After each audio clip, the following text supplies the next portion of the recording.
I wouldn't have like a flag to plant for the whole company. Hey, we need to go here, right? Which was maybe my only job, but I didn't have ammo for that. So I would come up with wacky things, or my team would come up with things, and maybe they're connected to the customer, maybe not.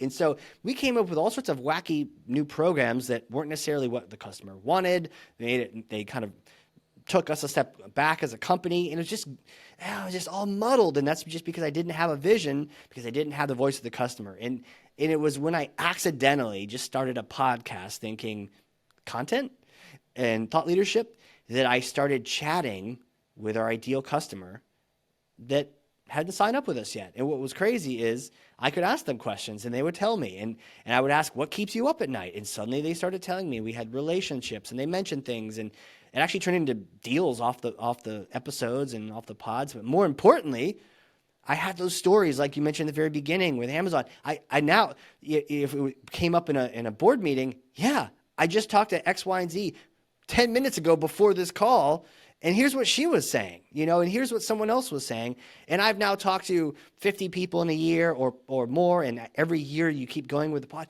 Now you become, again, the voice of the customer. So, and this is for smaller companies. And I often find that as the company gets bigger, the CEO or founder needs to transition. Can't do everything. Running a company takes more time. And you need someone who has that hat. They have to wear that hat.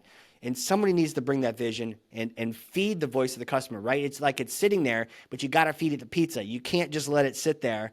It's not enough. And I'm glad you brought up, even with Amazon, it's not enough just to allocate a chair for them in the room and to think about them. Because if you don't know what they're thinking about, it doesn't really matter if there's an empty chair. It's exactly that. It's empty, and you don't really know. You need someone in that chair speaking for the customer.